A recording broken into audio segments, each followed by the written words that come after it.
Good morning, everyone. Welcome to our small footprint. It is very glary out here, so you have to excuse my squinting.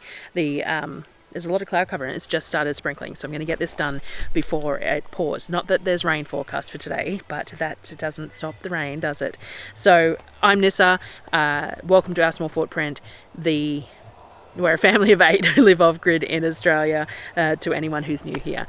I recently upgraded my Mincer. So I bought myself a Luvele, I'm not sure if that's how it's pronounced, I should probably check that, Mincer, because I had looked around at a lot of different choices and it seemed to be a really good choice. I also signed up with an affiliate code for them when I purchased it, so I will put a link in the show notes that allows you to use that, and if you happen to buy anything through their site, then I will get a little kickback for that. So if you're thinking about upgrading, then that would be great if you use that code or link or whatever. I'll put it in the show notes. So I upgraded to this one because I just really like the look of it, and there's a couple of other products that they have that I really want to get to. So they have a yogurt maker that has a big glass jar that looks really awesome, and their vacuum sealer doesn't require the cool down between sealing the bags. It can do like 100 bags in a row, which would be really awesome for me because the Aldi one that I use overheats constantly. So I'm slowly upgrading some of my equipment, and I started with the Mincer. I have used the Kitchenaid Mincer all this time beforehand, and it works. It's fine. I do tend to have to turn it off and give it breaks because it overheats, and the height that you have to push the meat into, because it's up on a bench and it's in that top part there, does give me some issues with my shoulder and my hands and my wrist and things. It ends up being quite an arduous task, and I sometimes tend to put it off because of that and do other things with the mince. So I wanted to upgrade. So I upgraded with the Luvele, so I thought I would let everyone know what I think about it and how it works, and I'm really happy with it. I'm really happy with the power usage. I'm really happy with how easy it went together, how easy it was to clean, and how quick it was. So I minced up, I think it was probably 3.5 kilos worth of pork that I had to mince, and I show you the process of that. And then I also made sausage and potato soup for dinner and baked some bread to have with that, and we did sausage rolls as well. So I've shared all of that as well. So enjoy watching, and I will see you again on the next video. Thanks, guys.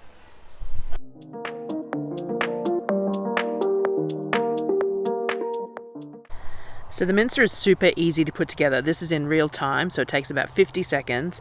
All the pieces come with it. You get 2 grinding plates with it, and then I got an extra 2 grinding plates as well with different sizes. Comes with a sausage attachment and stuff too, but I haven't shown that in this video because I didn't make sausages today. But it all goes together. The tube just clips into it, and everything screws on, and it was really, really simple, which is really nice because putting the Kitchenaid one together can sometimes be a bit of a drama, getting it to screw into the head, to the attachment port of the Kitchenaid. Sometimes it's really hard to get it in there, and sometimes you turn it on and it twists because it's not quite right, not quite tight enough. So this was a lovely, change for putting it together. So we were mincing pork today. This is what I mince most regularly, is the pork roast cut into big chunks. And I cut it into chunks like I normally do to feed it into the chute for mincing. You barely have to put any pressure on the meat at all. It just sort of feeds itself through the grinder, which is lovely because that's part of my problem with the Kitchenaid, is that you have to put so much pressure above all the time and at the height that it's at, that it's really hard on the hands and the shoulders. It's quite a workout for doing it, but also it takes longer and the Kitchenaid overheats. So whilst the Kitchenaid works wonderfully for small batches and all the rest of it, and I've been very happy with using it, this was an upgrade in the hopes that it would be quicker, and it's definitely quicker. So it basically feeds itself. You just keep on, every now and again you give it a little push because something gets a little bit stuck, but most of the time it just feeds itself, and you just have to keep on pushing the meat into the chute, and it does it itself. It's really smooth grind too. The grind coming out of the plate is very consistent and smooth. It doesn't seem to get that same catching around the middle that the Kitchenaid does. So eventually in the Kitchenaid you find that the middle holes don't push any mince through because they get clogged up with a bit of fat or sinew or whatever else, and it starts only pushing it out the outside holes of the grinding plate. It still works, but again that's going to slow your process down, and these plates are larger than the Kitchenaid plates as well, so the corkscrew and the exit plate is a little bit larger than the Kitchenaid one.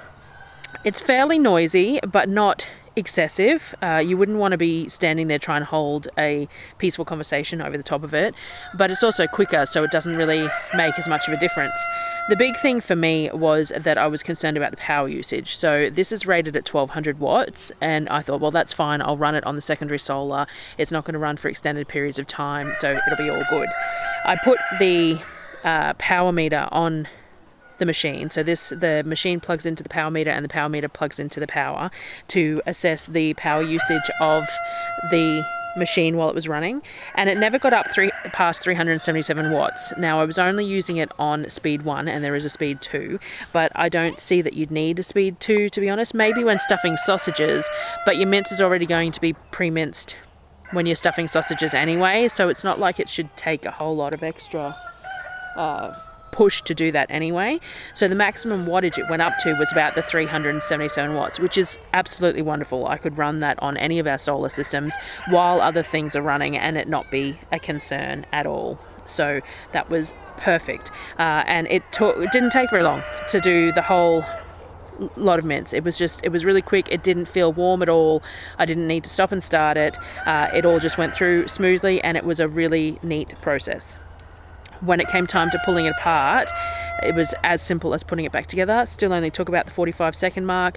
Everything just unscrewed neatly, and that whole piece just clips out of the mouth of the machine as well, so that you can pull it all apart and clean it all. And of course, it's all metal, so it's all really easy to wash and stuff as well. And there was very little meat wastage in the corkscrew or anything else, and we either cook that up depending on what we're making, or I just toss it to the dogs as a treat anyway. So really happy with the Mincer, and highly recommend them. So on to what we did with some of this mince that we made. So after testing out the Mincer, obviously I had to make stuff with the mince. So we moved on to what we did with some of this mince. So the pork that this was made from, it was one of my normal full porks. We had taken half of it and made a smoked pork roast, or not quite half, maybe a third. So these roasts are normally around about the 7 kilo mark. The roast was probably 2, maybe. So this is probably 5, maybe a bit more than that, maybe 3, and then take the rind off and stuff. This might have been about 4 kilos of mince. So the first thing I did was we decided we'd have bread and soup for dinner. So I made a couple of boulets that I had made. These are like 2 days old. They had been proofed overnight, shaped and stuck in the fridge, and then I scored them and got them in the wood stove. So once I got them cooking in the middle of the day, then we started on the soup. So we make a sausage and potato soup. It's sort of inspired by the Zuppa Toscana soup that I found online. I can this in jars as well regularly. So this is just a same day one. So I start off by cooking off some onion and bacon until the onion's translucent. You'll have to excuse my pan here. Sonnet was making sweet and salty popcorn and burnt some sugar to the bottom, and it hasn't come off yet, and I'm not overly concerned, so I just ignore it. So I cooked off onion and bacon till the onion's sort of translucent. I like a bit of colour on my onion and bacon when I cook it, so it's got a little bit of caramelisation, a little bit of browning there, but that's personal preference. Once you cook off the onion and the bacon till it's how you like it, you add some garlic and the pork mince.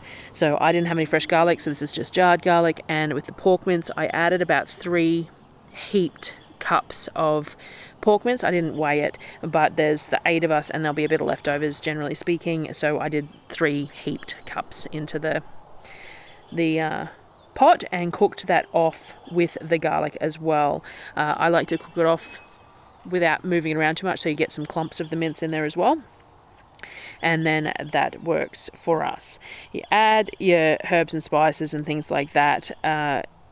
You can add, I normally would use, like the pork that I would use for this soup, I would have marinated and minced with all the marinade in it, because it would be pork that I could use for sausages or could use for soup or could use for whatever I wanted. I did this pork plain, so I added some spice and stuff to it. I ended up adding some small jars of cowboy candy. This isn't from the most recent batch. This is from last year's batch, so this is just solids, not a lot of liquid in there. So I added those to the mince and salt and pepper. Normally I might add some Italian herbs or some hard green herbs and that sort of thing. I just didn't really go to the effort this time. I added my cowboy candy and called it good, and some salt and pepper. But as I said, normally the mince would be marinated anyway, so we would have had extra flavour from the marinated mince there too. Italian herbs are definitely the standard in the recipe, I think, but it's personal taste anyway. This is basically a sausage and potato soup, and we really enjoy it. So I then added the stock. So I added 2 quart jars of chicken stock that I had canned the other week. I added a bit of beef bouillon in there. That's personal preference. It really depends on how strong your stock is, how strong your pork mince is, and all that sort of thing. You could use the Thermomix stock paste. I used the beef bouillon because I like the flavour of that in this soup, but you can use any sort of extra umami flavour here. Like, you could go and do it yourself. You could add some Worcestershire and things like that and just flavour it to how you wanted. The beef bouillon was just really simple, and that's what I was looking for today. So I just used, this is Massel brand. I bought a big, like a catering tin of it, and I put it in a jar and use it. It's one of the better ones that you can get in powdered bouillon. Obviously none of them are perfect, but it's definitely one that is better than a lot of others. So I added that and all the stock and brought that up to a boil. Once it's at a boil, that's when you add your potato. So then I had cut up, I don't know, a big bowl of red skinned potatoes. I don't peel them or anything. I just chop them up into chunks and I put them into the stock. And then you want to let it simmer for a minimum of sort of like 15 minutes until the potatoes are fork tender. You can then move on to your next steps from this point forward. You don't have to let it cook, but we always like to leave our soups cooking for a while. I like the potato to break down a bit. I like the flavours to amalgamate and get stronger from simmering for longer and things like that. So I tend to let it go for quite a while. I tend to start my soup mid-afternoon to serve in the evening, sort of thing. But you only have to get the potato to fork tender before moving on. This is what the bread looked like when we got it out of the oven. So I used the wood stove for this, which is why it's in the billy cans, and this is what it came out like. The next thing that I add to the soup is some lemon juice and coconut cream. So I think the Zuppa Toscana has normally got heavy cream in it, like just cow's milk cream, but we use coconut cream, obviously, lemon juice. Now, you can thicken the soup if you want by doing a cornflour slurry, taking some of the warm liquid, mixing a couple of tablespoons of cornflour through it, pouring it back in and stirring it. That's not really my thing for soups. I'd prefer to eat them thin or thicken them up naturally. So what I do is I grab a few ladlefuls of the soup out into a bowl, and then I use my immersion blender to blend it up really thick. And then I add that thick soup back into the soup. So it's a little bit like adding potato flakes or something like that to the soup, but we're just using the potato that's already there and then blending it up so it's thick, or using tomato powder in a tomato-based sauce or whatever else. It just adds a little bit of texture to it. So I poured that back into the soup, and then after you get it how you want it, thickness, whether you're using the cornflour slurry or whatever else, then you add your chopped greens. So we use kale or silver beet or spinach or whatever we happen to have. This is kale for this one because I have a couple of big kale plants that are threatening to bolt, so I keep on trying to use them as much as I can. So I've just pulled the leaves off the stems and shredded them up, and I throw that all into the soup. Serve it, stir it all through and let it wilt to whatever point that you like it, whether you like it excessively wilted or you like it to have a crunch. That's personal preference. Add it before you're serving it if you want it to have some texture to it still. And then we serve it with bread. Now, Darryl served dinner, so I didn't end up getting a photo of the soup served or the bread sliced or anything like that, but it tasted amazing as usual, and the extras went into a container and the kids had it for leftovers the next day for breakfast. So that was a good result for that soup, and as I said, I normally can it and they love it canned, so I knew it would be. When you can it, we don't put the coconut cream, the lemon juice or the greens in it. I can it just as the base soup, and then when I heat it up, that's when I add those items to it.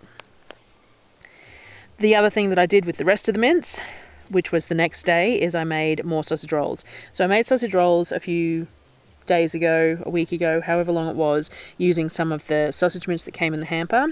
But I normally make my sausage rolls with straight pork mince or beef mince. That's what I normally do. So I decided to make these sausage rolls with the rest of the pork mince, and then there'll be excess left for the kids and Darryl to have while I'm off doing my groceries. So there, I cook off celery, onion and bacon till it's soft. I wanted to mention too that this celery has been in the fridge since I did my last shopping trip, so 4.5 weeks, wrapped in foil, and it's still perfectly crunchy and edible. So that's a really good way to store celery if you need it for cooking purposes. So, you know, if we were just eating it fresh, we would have just eaten it all by now, but because I wanted to save it for things like this, I just wrap it in foil and put it in the fridge. I add eggs, some seasoned breadcrumbs and slightly cooked onion mix to the pork mince. So I did about, it worked out to be around about 1.7 kilos of mince here. So I did around about 1.5 cups of the seasoned breadcrumbs. I did 3 eggs, 2 onions, and whatever was left of the bacon and the celery. That was the last of the bacon until I do groceries again, and that was the last of the celery till I do groceries again. So I just used the ends of them and put that in there as well. You want to mix it up with your hands, but you don't want to overwork the dough. The more you the meat, the more you overwork it, the tougher your sausage rolls will be. So you want it blended, but you don't want to work it too hard because you'll end up with tough sausage rolls. After that, we fill the pastries, roll and cut, same process as last time. So I cut the square pieces of pastry in half, and each one of them is a full roll. You fill it with just under a third full of the mince mix and then roll it, and then I cut them into 4 because they cook quicker that way, which is beneficial in the barbecue because there's more heat at the bottom. So if I put them in the full rolls, the middle of them tends to be a little bit less cooked because and before the bottom gets burnt, so in pieces is good for me. So I cut them all and I put them all onto the trays. I did give a bit of an egg wash on them and sprinkled sesame seeds on them just because I like the way it looks. And then this amount did 2 of the half cookie trays and 2 of the quarter cookie trays. So I didn't count how many fit on each one, but quite a decent amount, which meant that there was lunch for everyone and some leftovers. But this is what they looked like cooked, and I forgot to take any photos or anything of it before everyone got to eat them. So this was all that was left after everyone had lunch. And yes, the barbecue could do with a wipeout, but it is a barbecue after all. So this was all that was left after lunch. So everyone enjoyed them. They ate them with the apple butter barbecue sauce, and then I got a container full in the fridge for tomorrow as well, or to go in the freezer. They can be frozen. They reheat quite nicely too, so just depending what everyone wants to do with them. But that is what I did with all that mince. So I hope you enjoyed watching, and I will see you again on the next video.